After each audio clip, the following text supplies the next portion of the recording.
பாரதி ராஜா சாரோட இசைஞானி இளையராஜா அவர்கள் தான் வந்து பயணம் பண்ணிட்டு இருந்தாங்க. அதுக்கப்புறமா தான் நீங்கள் சொன்னீங்க கிழக்குச்செம்மை படத்தில் தான் வந்து இசை புயல் ஏஆர் ரஹ்மான் அவர்கள் வந்து இணைஞ்சாங்க. அவங்களுக்குள்ள அந்த சமயத்தில் நடந்த விஷயம் கண்டிப்பாக உங்களுக்கு தெரிஞ்சிருக்கும். முதல்ல ஒரு முறை சண்டை போட்டு பிரிஞ்சிருந்தவங்க தான் எண்ணுயிர் தோழனில் சேர்ந்தாங்க. இளையராஜாவும் சரி பாரதி ராஜாவும் சரி ரொம்ப முட்களாக இருப்பாங்க. வெளியில் உள்ளுக்குள்ளே தான் அந்த பலாப்பழம் அந்த இனிமை இருக்கக்கூடிய ரெண்டு பேரும். இவங்க ரெண்டு பேரும் அவங்களுக்குள்ளே பார்த்தீங்கன்னா அடிக்கடி சண்டை போட்டுக்கிட்டு இருக்கிறத நாங்களே நேரடியாக பார்த்துருக்கோம். நான் தானே வந்து எவ்வளோ பெரிய ஒரு படத்தை கொடுத்துருக்கேன் அப்படிங்கிற மாதிரி அவருக்கு ஒரு எண்ணம்.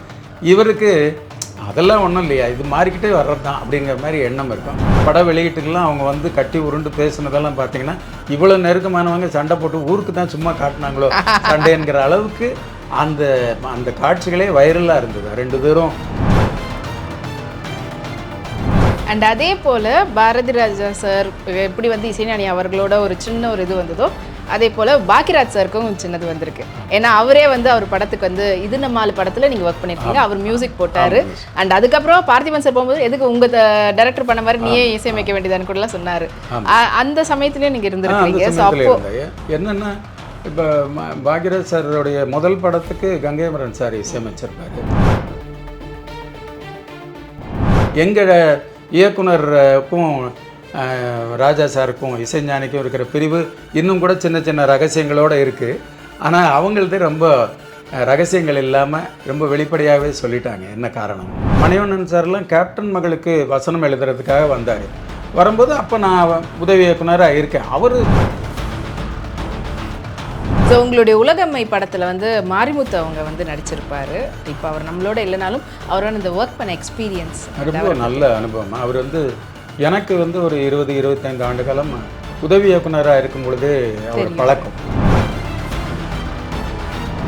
அப்போ நான் சொன்னேன், அந்த 50 ஆண்டுகளுக்கு முன்னாடியே உங்கள் பேரை எழுதி வச்சுருக்காரு சுசமுத்திரம், அதனால் நானே மாற்ற முடியாது, நீங்கள் தான் நடிக்கிறீங்கன்னு சொல்லி மாரிமுத்து அவர்கள் சொன்னதுனால அப்படியே அங்கேருந்து சீமான் அவர்கள் பற்றியும் பேசலான்ட்டு தான். ஏன்னா சீமான் அவர்கள் வந்து பாரதி ராஜா சார்கிட்டையும் வந்து அசிஸ்டண்ட்டாக அங்கே அவருடைய கூட பயணம் பண்ணவர். அண்ட் உங்களுக்கும் அதனால எப்படி இருந்தாலும் பழக்கம் இருக்கும். அண்ட் அவருடைய அரசியல் பயணம்ன்றது எப்படி பார்க்குறீங்க? அதாவது என்ன ஆச்சரியன்னா, நான் பாக்யராஜ் சார்கிட்ட பணியாற்றும் பொழுது அவர் சீமான் அவர்கள் முதல் படம் பண்ணுறாங்க. அவர் வந்து சினிமா விட்டு விலகினது சினிமாவுக்கு இழப்பு தான். சிறிய இயக்குநர்களை கூட பிரபு சாரும் குஷ்பு அவர்களும் கூப்பிட்டாங்க, ஏவிஎம்மில் கூப்பிட்டு தனியாக பேசி இந்த கதாபாத்திரத்திற்கு வந்து குஷ்பு நடித்தா நல்லா இருக்கும்னு பிரபு சார் சொல்ல. சினிமாவில் 10 பேருக்கு சொல்கிற விஷயத்தை இப்போ 100 பேருக்கு சொல்கிற அளவுக்கு உயரத்துக்கு போயிட்டாங்க. நடிகர் திலகம் பற்றி பேசினால அவரோட உங்களுக்கு இருந்த எக்ஸ்பீரியன்ஸ் அண்ட் அவரை அங்கே ஸ்பாட்டில் பார்க்கும்போது ஏதாவது சுவாரஸ்யமான விஷயம் ஏதாவது நடந்திருக்கும், அவர் சொன்ன விஷயம் இருக்கு? நான் சினிமாவுக்கு வரும்போதே வர்றதுக்கு முன்னாடியே நடிகர் திலகம் சிவாஜி கணேசன் ஐயாவை பார்த்துருக்கேன். புரட்சி தலைவரின் மறைவிற்கு பிறகு எல்லாரும் சொல்கிறாங்க, நீங்கள் காங்கிரஸ் விட்டு வாங்க, நீங்களே தனி கட்சி ஆரம்பிக்கலாம். இப்போ கூட சில நடிகர்களுக்கு அப்படித்தான் சொல்லி அவங்களெல்லாம் கிளப்பி விட்டுக்கிட்டு இருக்காங்க, குதிரைகள் கிளம்பிக்கிட்டு இருக்கு. நீங்கள் யாரையும் நேரடியாக விஜய் அவர்களை பற்றி சொல்லலையே? தளபதி விஜய் அவர்களை தான் சொல்கிறேன். அவரெல்லாம் கூட தயார்படுத்திட்டு வராத ஒரு நடிகர்னா நடிகர் திலகம் சிவாஜி ஐயாவை தான் சொல்லணும். ஏன்னா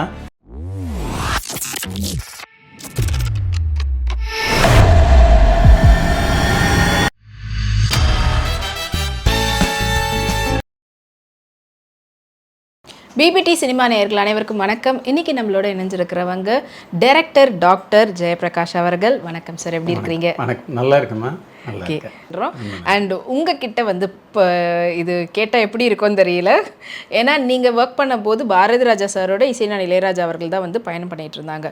அதுக்கப்புறமா தான் நீங்கள் சொன்னீங்க கிழக்குச்செம்மை படத்தில் தான் வந்து இசை புயல் ஏஆர் ரஹ்மான் அவர்கள் வந்து இணைஞ்சாங்க. அவங்களுக்குள்ள அந்த சமயத்தில் நடந்த விஷயம் கண்டிப்பாக உங்களுக்கு தெரிஞ்சிருக்கும். ஸோ எதனால் அந்த மாதிரியான ஒரு ஆனால் இப்போ மறுபடியும் அவங்க வந்து பேசுகிறாங்க, கொள்கிறாங்க, எல்லாம் இது பண்ணுறாங்க. அவங்களுக்குள்ள என்ன கருத்து வேறுபாடு இருந்தது, ஏன் பிரிஞ்சாங்கங்கிற கேள்வி தான் நீங்கள் கேட்குறீங்க. முதல்ல ஒரு முறை சண்டை போட்டு பிரிஞ்சிருந்தவங்க தான் எண்ணுயிர் தோழனில் சேர்ந்தாங்க. அதனால் அவங்க சண்டை போடுறதுங்கிறது சமூகத்துக்கு தெரிஞ்சது 2வது தடவை.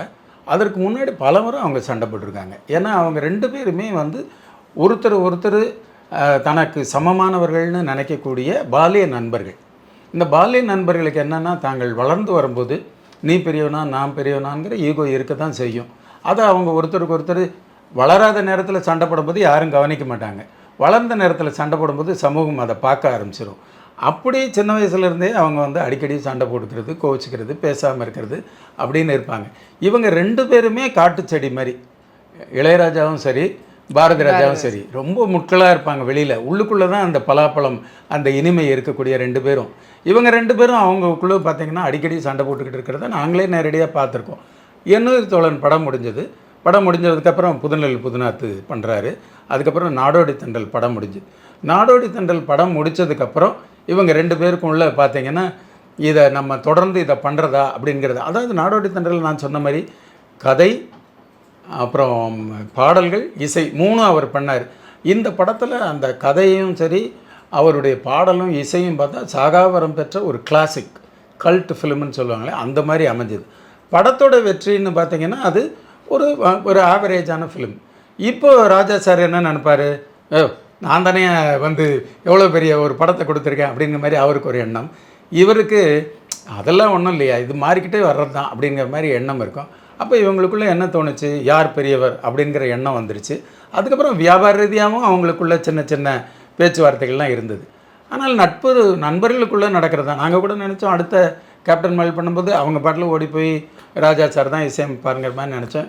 இல்லையா, நம்ம வேறு ட்ரை பண்ணுவோம். கீரவாணி அவங்கள. ஆமாம், இது அதற்கு முன்னாடி அம்சலேகா தான் அந்த படத்துக்கு கன்னடத்தில் அவர் நம்பர் 1 இருந்தார். அப்போ அவர் பண்ணார். அவர் ஏற்கனவே கொடி பறக்குதலை பண்ணார்.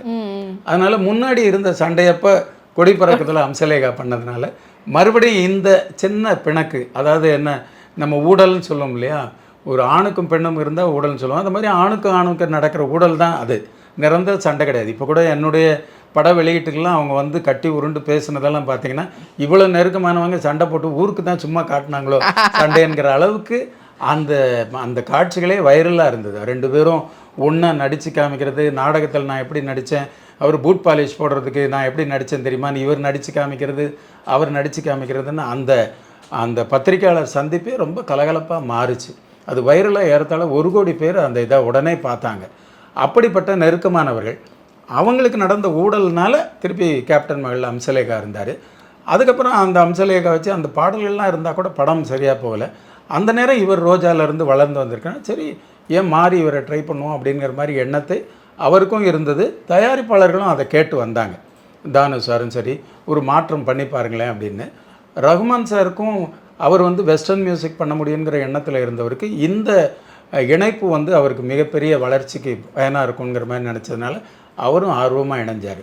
ஆர்வமாக இணையும் போது அந்த இணைப்பில் வந்து சில சங்கடங்கள் இருந்தது. ஏன்னா இவருடைய எதிர்பார்ப்புகள் வேறு, இவர் எப்படி இசையை வெளிக்கொண்டு வருவாருங்கிறது பாணி வேறு. ஆனாலும் என்னை போன்ற நடுவில் இருந்தவர்கள்லாம் அந்த பிணக்குகளோ அல்லது அந்த பிரிவுகளோ வராமல், அந்த ஜென்ரேஷன் கேப்புன்னு சொல்லுவோம் இல்லையா, தலைமுறை இடைவெளி இல்லாமல் இவங்க 2 பேரும் பயணப்பட்டு வெற்றியை அடைவதற்கு நாங்கள்லாம் கூட இருந்து பணியாற்றணும்னு தான் சொல்லணும். அண்ட் அதே போல் பாரதி ராஜா சார் எப்படி வந்து இசைஞானி அவர்களோட ஒரு சின்ன ஒரு இது வந்ததோ, அதே போல் பாக்கியராஜ் சாருக்கும் சின்னது வந்திருக்கு. ஏன்னா அவரே வந்து அவர் படத்துக்கு வந்து இது நம்ம ஆளு படத்தில் நீங்கள் ஒர்க் பண்ணியிருக்கீங்க, அவர் மியூசிக் போட்டார். அண்ட் அதுக்கப்புறம் பார்த்திபன் சார் போகும்போது எதுக்கு உங்கள் டைரக்டர் பண்ண மாதிரி நீயே இசையமைக்க வேண்டியதான்னு கூடலாம் சொன்னார். அந்த சமயத்துலேயும் நீங்கள் இருந்திருக்கீங்க. ஸோ அப்போ என்னென்னா, இப்போ பாக்யராஜ் சாரோடைய முதல் படத்துக்கு கங்கைமரன் சார் இசையமைச்சிருப்பார்.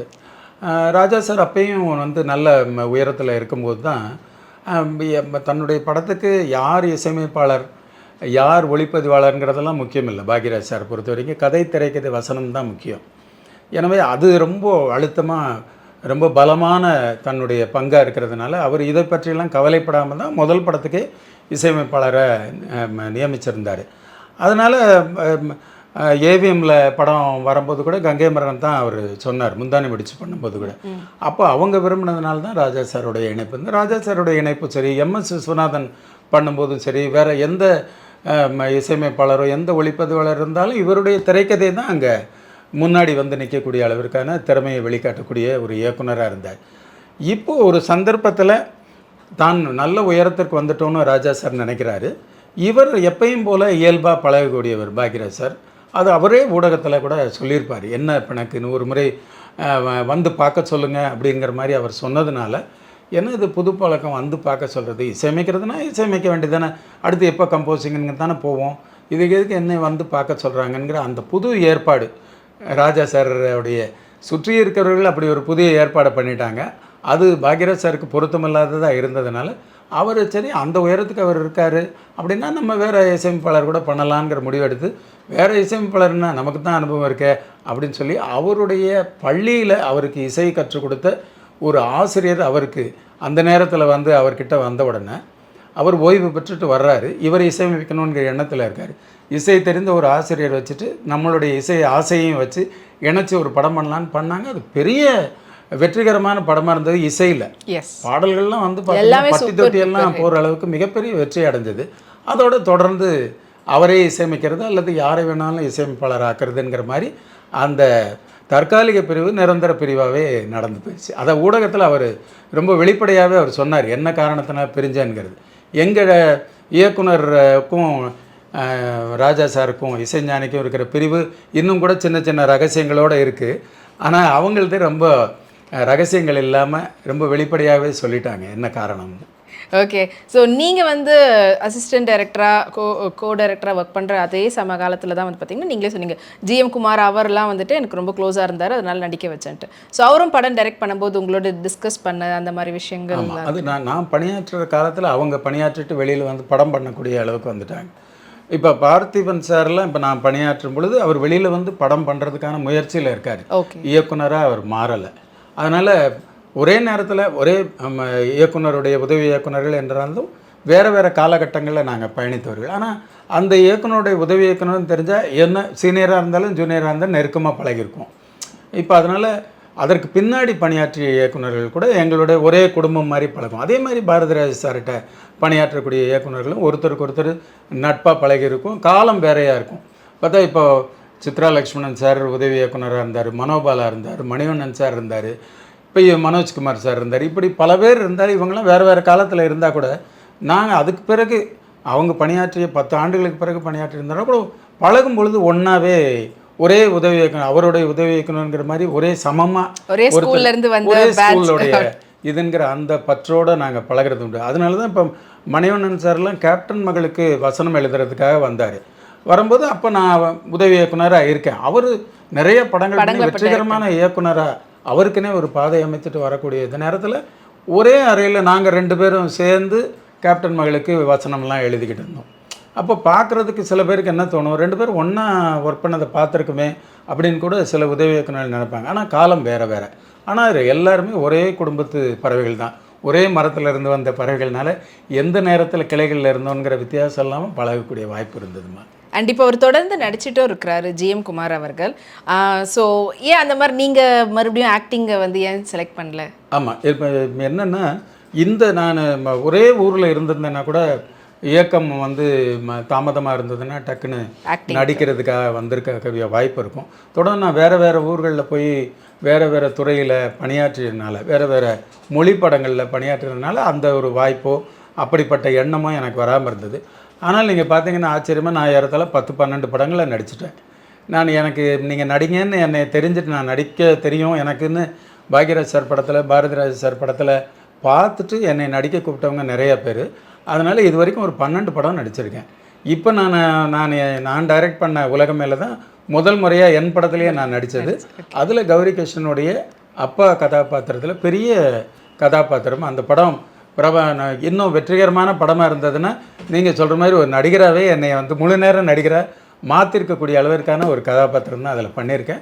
அப்படி வாய்ப்பு கிடைச்சதுன்னா கண்டிப்பாக நடிப்பேன். ஏன்னா என்னுடைய தொடக்க எண்ணம் சினிமாவை பார்த்து நான் மெய்மறந்து உள்ளே வந்தது காரணமே நடிகர்களை பார்த்து தான். இவ்வளோ பெரிய பிம்பமாக இருக்காங்க, ஏறத்தாழ 20 அடி 30 அடி உயரத்தில் இருக்காங்க, இவங்க எங்கே இருக்காங்க, எப்படி வர்றாங்கன்னா நான் வந்து பள்ளி மாணவனாக ஒரு 5வது படிக்கும்போது 10 வயதில் திரைப்படம் பார்க்கும்பொழுது எனக்கு ஏற்பட்ட ஆச்சரியம், எப்படி திரையில் இருக்கிறாங்க இவங்கெல்லாம் வந்து பின்னாடி நின்றுக்கிட்டு இருப்பாங்களோன்னு தான் நினச்சிட்டு இருப்பேன். இது கேமரா எடுத்து தான் போடுறாங்கன்னு கூட தோணாது. பின்னாடி இத்தனை பேர் கரெக்டான டைமில் வந்து நடிச்சுட்டு போகிறாங்கப்பா அப்படின்னு நினச்சிட்டு இந்த பெரிய பிம்பங்கள் இவ்வளோ பேர் ரசிக்கக்கூடிய ஒரு துறையில் நம்மளும் போகணும், நடிகன் ஆகணுங்கிற எண்ணத்தில் தான் இருந்தேன். இன்னும் கிட்ட தொடக்க காலத்தில் வந்து டி ராஜேந்தர் சார்கிட்ட, பாரதிராஜ் சார்கிட்ட, பாக்யராஜ் சார்கிட்ட பாலச்சந்தர் சார்ட்ட எல்லாம் போய் நடிக்க வாய்ப்பு கேட்டு 1-2 படங்களில் ஒரு துணை நடிகர்களாக நடிக்க வாய்ப்பெல்லாம் கூட நடித்து அந்த மாதிரி இருந்து, ஆனால் படிப்பை தொடர்ந்ததுனால படித்து பத்திரிக்கைக்கு போயிட்டு அதுக்கப்புறம் பாக்யராஜ் சார் அப்படின்னு ஒரு மாதிரி கிளை பிரிந்து போன ஒரு ஆறு தான் நான். ஓகே. ஸோ உங்களுடைய உலகம்மை படத்தில் வந்து மாரிமுத்து அவங்க வந்து நடிச்சிருப்பாரு. இப்போ அவர் நம்மளோட இல்லைனாலும் அவரோட இந்த ஒர்க் பண்ண எக்ஸ்பீரியன்ஸ் ரொம்ப நல்ல அனுபவம். அவர் வந்து எனக்கு வந்து ஒரு 20-25 ஆண்டு காலம் உதவி இயக்குனராக இருக்கும் பொழுதே அவர் பழக்கம். அதனால் நாங்கள் பல நேரங்களில் பல இடங்களில் பொது இடங்களில் சந்திச்சுட்டு அந்த ஏற்றத்தாழ் வாழ்க்கையில் திரைப்படத்துறைக்கு போய் உடனே வெற்றி அடையாதவர்களுக்கு இருக்கக்கூடிய சிரமங்கள் அதிகம். அதாவது முதல் வெற்றி பெற்றவர்கள் சினிமாவுக்கு அது ஒரு சொர்க்கபுரியாக இருக்கும். முதல் வெற்றியை பெறாமல் தாமதமாக வெற்றி பெறுபவர்கள்லாம் பார்த்திங்கன்னா அந்த பயணம் ரொம்ப கரடு முரடாக இருக்கும். ஏறத்தாழ பஸ்ஸை விட்டு இறக்கி விட்டு நீங்கள் நடந்தே வாங்கன்னு சொன்னால் எவ்வளோ துன்பம் அனுபவிப்பாங்களோ அந்த மாதிரி. ஏங்க பஸ் இருக்குது, ட்ரெயின் இருக்குது, ஃப்ளைட் இருக்குது, என்னங்க எங்களை மட்டும் நடந்து வர சொல்கிறீங்க அப்படிங்கிற மாதிரி ஒரு துன்பத்தை அந்த பேருந்தை விட்டவர்களை போன்ற ஒரு துன்பத்தை அனுபவிப்பாங்க. அப்படிப்பட்ட நிலையிலெல்லாம் வந்து மாரிமுத்து அவர்கள் ரொம்ப சிரமமான நேரத்திலெல்லாம் கூட நாங்கள் எங்களுடைய எண்ணங்களை பகிர்ந்துடுவோம். அதனால் நான் படம் பண்ணி முதல் படம் 2வது படத்தில் என்னை நடிக்க கூப்பிடலேன்னு அவர் என்னை கேட்டு 3வது படம் கண்டிப்பாக நடிக்கணும்னு சொல்லும்போது நான் மாரிமுத்து அவர்களை நடிக்க வைக்கணும்னு முடிவு பண்ணேன். ஏன்னா அந்த நாவலில் இருக்கக்கூடிய கதாபாத்திரத்தின் பேரே மாரிமுத்து தான். ஏறத்தாழ 50 ஆண்டுகளுக்கு முன்னாடி சு. சமுத்திரம் அவர்கள் எழுதும்போது அந்த கதாபாத்திரத்துக்கு பேரை மாரிமுத்துன்னு வச்சுருக்காரு. அப்போ அந்த கதாபாத்திரம் நீங்கள் தான் நடிக்கணும்னு சொல்லி அவர் நேரில் வந்து என்னை பார்த்து வாய்ப்பு கேட்டு நடித்தார். அப்போ நான் சொன்னேன், அப்போ அவர் என்கிட்ட சொன்னார், இயக்குனரே பாரதிராஜ் சார் படத்தில் தான் என்னால் நடிக்க முடியல, அவருடைய உதவியாளர் உங்கள் படத்தில் நடிக்கணும், நீங்கள் நண்பர், கண்டிப்பாக என்னை வந்து விடுபட்டுற வேண்டாம், நீங்கள் எல்லோரும் சரின்பாங்க, அப்புறம் வேறு காரணத்தினால வேண்டான்னு சொல்லிடாதீங்க, என்ன காரணமாக இருந்தாலும், இது ஒரு வேளை சம்பளம் காரணமாக இருந்தால் கூட அந்த எந்த தடையும் இல்லாமல் நேரடியாக என்கிட்ட பேசி நீங்கள் என்ன சொன்னாலும் நான் நடிக்கிறேங்கிற மாதிரி ரொம்ப மனம் திறந்து என் படத்தில் நடிக்க ஆசைப்பட்டார். அப்போ நான் சொன்னேன், அந்த 50 ஆண்டுகளுக்கு முன்னாடியே உங்கள் பேரை எழுதி வச்சுருக்காரு சு. சமுத்திரம், அதனால் நானே மாற்ற முடியாது, நீங்கள் தான் நடிக்கிறீங்கன்னு சொல்லி நடித்தார். வந்த முதல் நாள்லேருந்து அதை முழுமையாக அந்த பாத்திரத்தில் தன்னை இணைச்சிக்கிட்டு அவர் நடித்தார். அவர் நடித்தது எனக்கும் ரொம்ப பிடிச்ச மாதிரி இருந்தது, ரொம்ப அருமையாக பண்ணார். இந்த கதாபாத்திரத்திற்குள்ளே தன்னை இறக்கி தன்னை மறைத்து கொண்டு நடிப்பதுங்கிறது ஒரு நடிகனுக்கு பெரிய சாமர்த்தியம் வேணும்.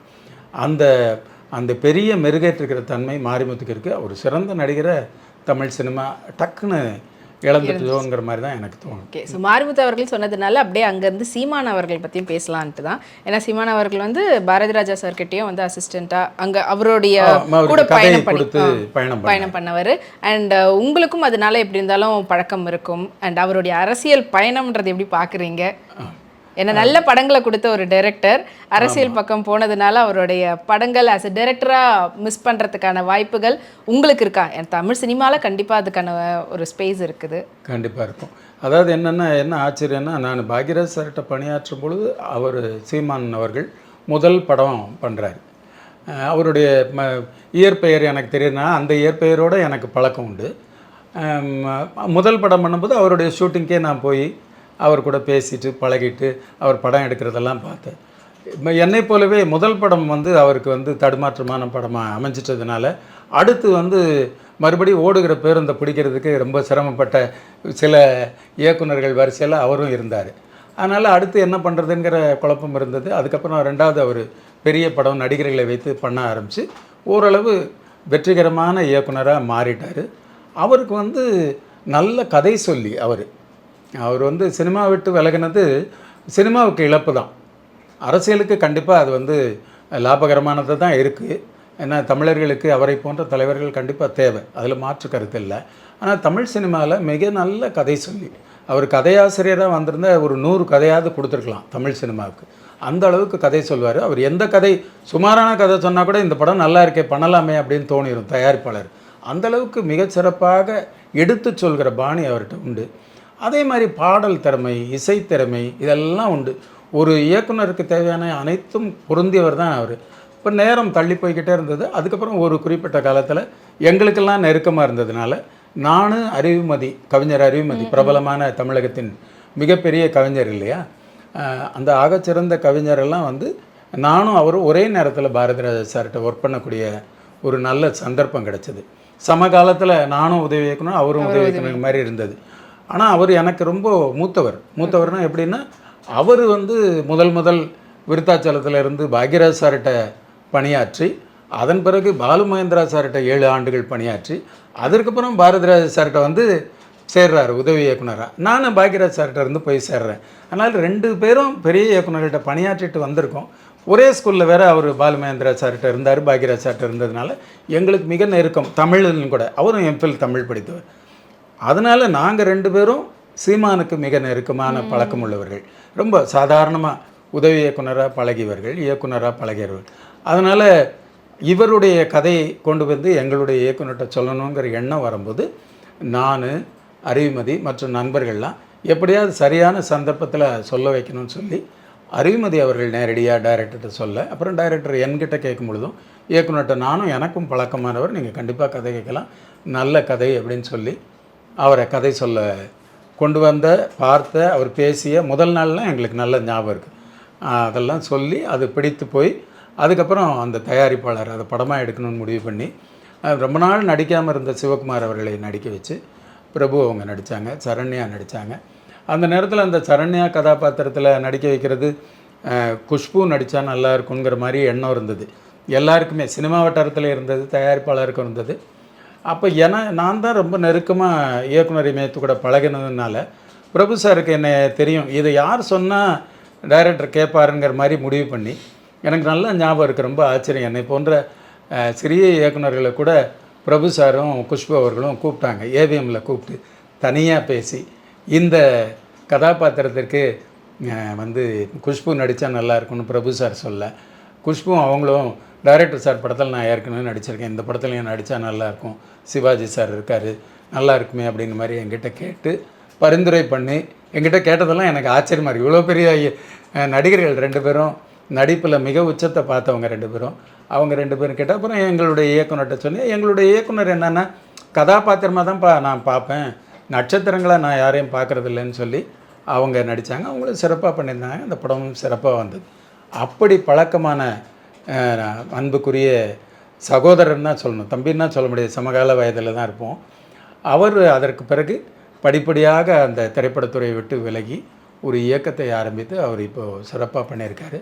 அது என்னென்னா தான் கொண்ட லட்சியத்துக்கு ஏற்ற மாதிரி பிடிவாதமான அந்த லட்சியத்தை நோக்கி தமிழகத்தில் இருக்கிற எல்லாரையும் திருப்பி கொண்டு வர்றதுங்கிறது மிகப்பெரிய ஒரு செயல். அதை வெற்றிகரமாக பண்ணுறாரு, அவர் வெற்றி அடையணுங்கிறது தான் என்னுடைய எண்ணம். ஸோ இப்போ அவர் வந்து போகிற இதுவும் கரெக்டாக தான் இருக்குது, அதனால ஒரு சினிமாவை பக்கம் வர வேணாம் அப்படின்னு நினைக்கிறீங்களா? இல்லை, இனி தேவையில்லை, அதை தாண்டி உயரத்திற்கு அவர் போயிட்டார். சினிமாவில் 10 பேருக்கு சொல்கிற விஷயத்தை இப்போ 100 பேருக்கு சொல்கிற அளவுக்கு உயரத்துக்கு போயிட்டார். இனிமேல் வந்து சொன்னால் 100 பேருக்கே சொல்ல முடியாது, எதுக்கு 10 பேருக்கு வந்து கதை சொல்கிறாருங்கிற மாதிரி எண்ணம் இருக்கும். அதனால் அவருடைய உயரம் பெரிதாகிட்டது. தொடர்ந்து அவர் அரசியலிருந்து இன்னும் தமிழக மக்களுக்கு செய்ய வேண்டியது, செயலாற்ற வேண்டிய காரியம் தான் அதிகமாக இருக்குதுன்னு நான் நினைக்கிறேன். ஓகே, ஸோ இப்போது நடிகர் திலகம் பற்றி பேசினால அவரோட உங்களுக்கு இருந்த எக்ஸ்பீரியன்ஸ் அண்ட் அவரை அங்கே ஸ்பாட்டில் பார்க்கும்போது ஏதாவது சுவாரஸ்யமான விஷயம் ஏதாவது நடந்திருக்கும், அவர் சொன்ன விஷயம் இருக்கு? நான் சினிமாவுக்கு வரும்போதே வர்றதுக்கு முன்னாடியே நடிகர் திலகம் சிவாஜி கணேசன் ஐயாவை பார்த்துருக்கேன். அதுவும் கூட வந்து என்ன சொல்கிறது, பழமையை விரும்புபவர்கள் அதிர்ஷ்டம்னு சொல்லுவாங்க. எனக்கெல்லாம் அது ஒரு சரியான வாய்ப்புன்னு தான் நான்லாம் நினச்சிக்கிடுவேன். நான் பத்திரிக்கையில் இருக்கும் பொழுது, நான் பெரிய பத்திரிக்கையில் நான் வந்து நிருபராக இருக்கும் பொழுது என்கிட்ட சொல்கிறாங்க, இந்த மாதிரி அவர் கட்சி ஆரம்பிக்கிறார். அப்போ சிவாஜி கணேசன் அவர்கள் முதல்ல ஒரு கட்சி ஆரம்பிக்கிறார். அவருக்கு தேவையில்லாத வேலை, ஆனால் அவர் கால சூழ்நிலையினால் புரட்சித் தலைவரின் மறைவிற்கு பிறகு எல்லாரும் சொல்கிறாங்க, நீங்கள் காங்கிரஸ் விட்டு வாங்க, நீங்களே தனி கட்சி ஆரம்பிக்கலாம். இப்போ கூட சில நடிகர்களுக்கு அப்படித்தான் சொல்லி அவங்களெல்லாம் கிளப்பி விட்டுக்கிட்டு இருக்காங்க, குதிரைகள் கிளம்பிக்கிட்டு இருக்கு. நீங்கள் யாரையும் நேரடியாக அவர்களை பற்றி சொல்லலையே, தளபதி விஜய் அவர்களை தான் சொல்கிறேன். அவரெல்லாம் கூட இது பண்ணுறாங்க. ஆனால் என்ன தயார்படுத்திக்கிட்டு வரணும், தயார்படுத்திட்டு வராத ஒரு நடிகர்னால் நடிகர் திலகம் சிவாஜி ஐயாவை தான் சொல்லணும். ஏன்னா நான் சினிமாவுக்கு வரல, அப்போ பத்திரிகையாளர் தான் இருக்கேன். ஒரு தமிழ்நாடு முழுக்க மக்கள்கிட்ட வந்து வாக்கு வாங்கணும் அப்படின்னு நினைக்கக்கூடிய ஒரு நடிகர் அவர். ஆனால் அவர் இயல்புக்கு அது தொடர்பே கிடையாது. அவர் வந்து நிம்மதியாக போன காரில் வீட்டில் இருந்து ஏறினார்னா ரொம்ப விடியற் காலையில் அவர் ஏறும் பொழுதே அவர் வந்து ஏறி உட்கார்ந்த உடனே ஒரு குழந்தையை போல் தூங்கி விடுவார். நேராக கொண்டு போய் அவரை எந்த ஸ்டூடியோவில் கொண்டு போய் விட்டாங்கனாலும் அங்கே உட்கார்ந்த உடனே யார் மேக்கப் போடுவாங்கன்னு பார்த்துட்டு கண்ணை மூடினார்னா தூங்கிடுவார். மேக்கப் போட்டு முடிச்சிருவாங்க. மேக்கப் போட்டு முடித்த உடனே அவரை எழுப்பி இதுதான் வசனம் இதுதான் சொன்னீங்கன்னா 3 ஷிஃப்ட்டு 4 ஷிஃப்ட்டு ஒர்க் பண்ணியிருக்காரு. இப்போ என்னென்னா அவர் வந்து வசனங்களை அந்த பக்கத்தை படிக்கிற பழக்கம் இல்லாதவங்க கேட்டு தான் பண்ணுவாங்க. நாடகத்துறையில் இருக்கிறவங்களாம் கேள்வி தான். உடனே அவர் கேட்பார். கேட்ட உடனே கண்ணை மூடிக்கிட்டு, அதுவும் உறக்கம் போல தான், ஒரு தியானத்தில் இருந்து கேட்பார். கேட்டால் அதை சொன்னீங்கன்னா அதை மறு உருவம் எடுத்து அவதாரம் எடுத்தது போல் நடிச்சுட்டு வந்துடுவாங்க. இப்போ அவங்க ஓய்வாகவும் தூக்கத்திலும் அயற்சியிலும் இருக்கிற நேரம் தான் அதிகம். ஏன்னா ஃபிசிக்கலாக அவங்க வந்து ரொம்ப டயர்டாக இருப்பாங்க. இப்படி 3 இடத்துல இப்படிப்பட்டவரை கொண்டு போய் மின்னல் மாதிரி வேலை செய்ய வேண்டிய ஒரு அரசியல் பணியில் அவரை தலைவர்னு சொல்லி அவர் வந்து வர்றாரு. தேர்தல் சுற்றுப்பயணத்துக்காக ஒரு நாள் வர்றாரு, சேலத்துக்கு வர்றாரு. என்னைய என்னுடைய நிறுவனத்தில் நீ தான் சரியாக இருப்பா, அவ்வளோ பெரிய வந்து நடிகர் வர்றாரு, அவர் கூட பயணம் பண்ணுறதுக்கு பேசுகிறதுக்கு சரியாக இருக்கும்னு சொல்லி என்னைய கூட உட்கார வச்சுட்டாங்க. எனக்கு பெரிய ஆச்சரியம். நான் வந்து நிறைய சிவாஜி கணேசன் அவர்களுடைய படத்தை, நடிகர் திலகத்தோட படத்தை பார்த்து மெய்மறந்தவர். அப்படியே ரொம்ப ஆச்சரியப்படுவேன் அவருடைய படமும் நடிப்பெல்லாம். நான் படங்களில் நடிக்கும்போது சில இடங்களில் கூட என்னை கூட யோ சிவாஜி மாதிரி இருக்கியா அப்படிங்கிற மாதிரி சொல்லுவாங்க என்னைய. ஏன்னா ரொம்ப பாதிக்கப்பட்டதுனால, அவருடைய நடிப்புனால் என்னையுமே தெரியாமல் பாதிக்கப்பட்டிருப்பேன். அதே மாதிரி பள்ளி நாட்களில் கூட என்னை வந்து ஒரு முறை நான் நடந்ததை பார்த்துட்டு என்னுடைய அப்போ இருந்த தலைமை ஆசிரியர் கூப்பிட்டு அடிச்சுட்டு, என்ன சிவாஜி கணேசன் நினைப்பா இப்படி நடந்துக்கிட்டு இருக்கா அப்படின்னு சொல்லுவாங்க. சொன்னேன் இப்போ 16 வயதில் வந்து சப்பானின்னு சொன்ன உடனே அடிச்சிட்டேன் அப்படின்னு சொன்ன உடனே பூவாக கொட்டுவார் பாரதிராஜா சார் அவருடைய டைரக்ஷனில். அந்த மாதிரி என்னை இந்த பேர் சொன்ன உடனே பள்ளி நாட்களே எனக்கு பெரிய பெருமையாச்சே அப்படின்னு நினச்சிக்கிட்டேன். அடித்ததுக்கான வழி இல்லை. நம்மளை சிவாஜி கணேசன் மாதிரி நடக்கிறேன்னு சொல்லிட்டீங்களான்னு சந்தோஷப்பட்ட ஆள். இப்படிப்பட்ட ஆள் சேலத்தில் சிவாஜி கணேசன் அவர்கள் ஐயா அவர்கள் கூட பயணம் பண்ணக்கூடிய ஒரு வாய்ப்பு கிடைச்சது. அப்போ நான் பார்க்கும் பொழுது, பேசும்போது, பழகும் பொழுது இவ்வளவு எளிமையான குழந்தையான இந்த மனிதருக்கு பொருந்தாத ஒரு துறைக்கு வந்துட்டு இதுக்கு ஒரு சுற்றுப்பயணம் பண்ணுறாரே, இதனால் என்ன பலன் கிடைக்க போகுது அப்படிங்கிற ஆச்சரியத்தோடு இருந்தேன். அதே மாதிரி தான் தேர்தல் முடிவுகள் அவருக்கே ஆச்சரியம் தரக்கூடிய அளவிற்கான பின்னடைவை ஏற்படுத்தி மறுபடியும் சினிமாவுக்கு வரக்கூடிய சூழ்நிலையை உண்டாக்குச்சு. பொதுவாக சினிமாவை பற்றி நிறைய கருத்துக்களை வந்து பகிர்ந்துக்கிட்டீங்க. நன்றி சார். நல்லா வணக்கம்.